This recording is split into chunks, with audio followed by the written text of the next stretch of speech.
our first reading this morning is a poem. Obviously, I can't keep up with all of the global events, but this poem felt very timely. It's by the poet Jose Olivares, and I want to just briefly explain two phrases that you will hear in it. One is si Dios quiere, which means God willing, and the other is Dios del chisme, which means the God of gossip, which at the end he will contrast to his mother's Roman Catholic God. The poem is called Poem Where No One Is Deported. Now, I like to imagine La Migra running into the sock factory where my mom and her friends worked. It was all women who worked there, women who braided each other's hair during breaks, women who wore rosaries and never had a hair out of place, women who were ready for cameras or for God, who ended all their sentences with si Dios quiere, as in the day before the immigration raid, when the rumor of a raid was passed around like bread and the women made plans, si Dios quiere. So when the immigration officers arrived, they found boxes of socks and all the women absent, safe at home. Those officers thought no one was working. They were wrong. The women would say it was God working, and it was God. But the God my mom taught us to fear was vengeful. He might have wet his thumb and wiped La Migra out of this world like a smudge on a mirror. This God was the God that woke me up at 7 a.m. every day for school to let me know there was food in the fridge for me and my brothers. I never asked my mom where the food came from, but she told me anyway. Gracias a Dios del chisme, who heard all La Migra's plans and whispered them into the right ears to keep our family safe. One of the assigned Bible readings for the day was Psalm 27, and the cycle of readings included just part of it, but it sounded to me, I sat with it this week, it felt like a week to have the whole reading. It feels like a psalm for these times, Psalm 27. Maybe we can think of it as being read out in the middle of the street in Minneapolis. The Lord is my light and my salvation. Whom shall I fear? The Lord is the stronghold of my life. Of whom shall I be afraid? When evildoers assail me to devour my flesh, my adversaries, my foes, they will stumble and fall. Though an army encamp against me, my heart will not fear. Though the war machine rises up against me, I will be confident. One thing I ask of you, O God, one thing I seek, that I might dwell in your house all the days of my life, to gaze on your beauty, to meditate in your temple. For God will hide me in her shelter in the day of trouble. He will conceal me under the cover of his tent. They will set me high on a rock. Now my head is lifted up above my enemies all around me, and I will offer in God's tent sacrifices with shouts of joy. I will sing and make a song to God. O God, hear me when I cry aloud. Be gracious to me and answer me. My heart says, come, seek God's face. God, it's your face that I seek. Don't hide your face from me. Don't turn your servant away in anger, you who have been my help. Don't cast me off. Do not forsake me, God of my salvation. If even my own parents were to forsake me, you, O God, would take me up. Teach me your way, O Lord, and lead me on a level path because of the enemies all around.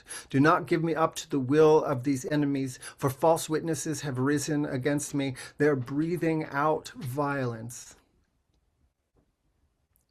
I believe that I will see the goodness of God in the land of the living. Wait for God.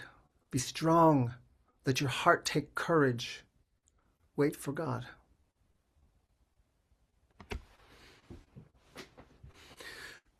This past Tuesday, ICE agents in Columbia Heights, Minnesota, detained Liam Conejo Ramos because we know ICE is protecting us from the worst of the worst criminals, the truly violent and predatory ones, like Liam Conejo Ramos, a 5-year-old.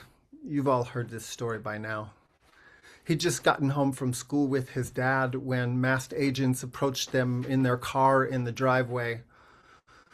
Liam's family has an active asylum case with no deportation orders. But agents took the 5-year-old from the car, walked him over to the front door of the house, told him to knock on the door, and asked to be let in. They were using him as bait to try and lure out other people from the house. Let's hear that again. Masked and armed ICE agents used a 5-year-old child as bait. And then they abducted that child and his father and sent them to Texas. We're in the middle of a church service, and I know there might still be kids around, so I'm not going to use the same words that I used when I first read that story from Minnesota Public Radio. Even though I can easily imagine Jesus using them too. I mean, they'd sound different in Aramaic, but I think we would get the point. Liam was the 4th child in that school district that ICE has detained in the past 2 weeks. A 17-year-old was taken when agents pushed their way into her family's apartment. Another child was taken while on their way to school on Tuesday. A 4th grader was abducted with her mother on her way to class. She called her dad on a cell phone while it was happening to say that ICE agents were taking her to the classroom. By the time her dad got to the school, the child and her mother were already en route to Texas. The school superintendent, Zina Stenvik, says, ICE agents have been roaming our neighborhoods, circling our schools, following our buses, coming into our parking lots, and taking our children. The sense of safety in our community and around our schools is shaken, and our hearts are shattered. When Liam's teacher, Alice Sullivan, talked about him, she was visibly weeping. Now, all of this, of course, was before federal agents executed Alex James Preddy in the middle of the street. I don't know about anyone else, but I want to look away. It feels like life would be so much easier. To think that this is happening to other people, that it's happening in some other place, that it's happening outside my reach and beyond my ability to do anything about it. I want to look away, but I can't. We can't, because it is happening, and it is only happening somewhere else and happening to someone else until it happens here and happens to us. These are days that call for courage. There is no shortage of examples. The streets of Minneapolis were flooded with people this week. Hundreds of them were clergy and faith leaders from around the country who went there to stand in solidarity with a state and a city under siege. People surrounded the crime scene of Alex Preddy's execution in an attempt to stop federal agents from destroying evidence. There are always people putting themselves on the line. And there have always been people putting themselves on the line. When I am most tempted to give in to despair, and that feels like a lot of the time right now, I think about them. Here's one. I'm going to briefly, I'm going to share this, our cover image again for a minute. Claudette Colvin was, she died on January 13th at 86 years old. But on March 2, 1955, she was a 15-year-old girl in Montgomery, Alabama, who was riding a public bus. I don't know actually how old she was in this picture. It's an undated historic photo, but it gives us a frame of reference. reference for Claudette Colvin. We know those buses from Montgomery, Alabama, from our history lessons. The front seats were reserved for white riders. Black riders could sit in the rear. There was a middle section that was referred to as no man's land, where black riders could sit unless the front seats were filled and a white rider wanted to sit there. We know these buses because on December 1, 1955, Rosa Parks sat in the front section and got herself arrested on purpose. But 9 months earlier, Claudette Colvin was a 15-year-old sitting in no man's land with 3 other black riders when a white person wanted to sit in that row. So the bus driver came back and told the 4 black people to clear out, and 2 of them did right away. Claudette and 1 other person did not get up. The bus driver started yelling. It didn't matter that there were now 2 seats open for that white person. The law said that black folks couldn't sit in the same row as white folks. The bus driver kept shouting. The one black rider next to Claudette reluctantly got up and moved to the back. And Claudette sat there alone and refused to budge. She had been studying black history in school. She knew that there have always been people putting themselves on the line. Later in her life, she told her biographer, she said, "History kept me stuck to my seat. I felt the hand of Harriet Tubman pushing down on one shoulder and Sojourner Truth pushing down on the other." In that very lonely seat, she was not alone. 2 police officers arrived. They dragged her backwards off the bus. They put her in their car. 1 sat in the back seat with her, which made her terrified of what would happen next. They did not assault her, but they did take her to the station. They charged her with violating the segregation laws, disturbing the peace, and, the time-honored assaulting an officer. She was quickly convicted in juvenile court, but her lawyer got the first 2 charges dropped on appeal, so she was given a fine and put on probation with just that 1 charge, again, assaulting an officer, though she'd gone limp and was dragged off. The following year, she was one of 4 black plaintiffs in a federal lawsuit against Montgomery's bus system. She was the star witness, and she told the story of what happened that day when she was dragged off the bus. That case paved the way for the desegregation of public transportation around the country. In 2021, when she was 82 years old, after having lived the rest of her lifetime away in the Bronx, Claudette Colvin returned to Montgomery, to a courtroom in Montgomery, Alabama, where she had that final assault charge expunged from her record. And after that, she walked out of the courthouse and told a group of supporters, "I guess you can say that now I'm no longer a juvenile delinquent." What is that saying about the arc of history, the moral arc of history? Right. It bends toward justice. But not by itself. It needs help. And there are always people putting themselves on the line.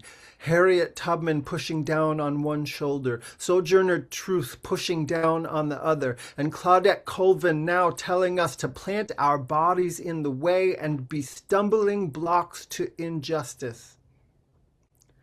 These are days that call for courage, and there is no shortage of examples around us. Last Monday, at least 13 of us from this little congregation joined an interfaith crowd that might have numbered as many as 1,000 people. We rallied in front of the immigration court to call what they're doing wrong, and then we marched a few blocks to continue the rally in front of the ICE office.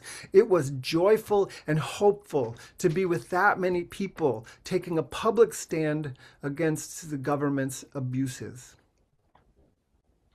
This past Friday, there was a much smaller group of folks at the First United Methodist Church of Germantown. We were maybe 25 or so, a large cry from 1,000. But we were there for an interfaith service, a prayer service, to honor the request of faith leaders in Minnesota for prayer services around the country.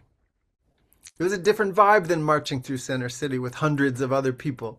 Warmer for sure. Well, a little bit warmer. FOMCOG, they didn't have the heat turned up very high, but we were inside, so it was warmer. Both experiences were vital. Both of them were necessary. I'm pretty sure I've told you all this before. I'm a bad activist. It's not something that I grew up doing. It's not something I inherently enjoy. It's not something that fits my temperament. I like making people feel comfortable. And activism relies on creating a sense of discomfort. And you know this about me. I'm an introvert. I am happiest when I have a good book and some good music. But we are living in days that call for more. So marching in streets and prayer vigils in churches and prayer vigils outside the ICE office are things that I can do, things that are developing habits of speech and habits of thought and habits of body and habits of heart and habits of solidarity that are the habits I need to be cultivating right now. And that I hope will nurture the courage I need when that courage is needed. Because these are days that call for courage. So let's feel the weight of history. Let's listen to the voices of history as well as the voices of now. Feel the hands on your shoulders, at your back, nudging you forward, propping you up. The hands of those who put themselves on the line. Harriet Tubman, Sojourner Truth, Martin Luther King, Claudette Colvin, Renee Nicole Good, Alex Pretty, whoever it is you need to summon, let them course through you. Let them root you in place. Let them help you find your voice so that when some other generation finds itself on some other day that calls for courage, you will be a hand on a shoulder, a voice in an ear, a hand at the back. You will be God's good news. Amen.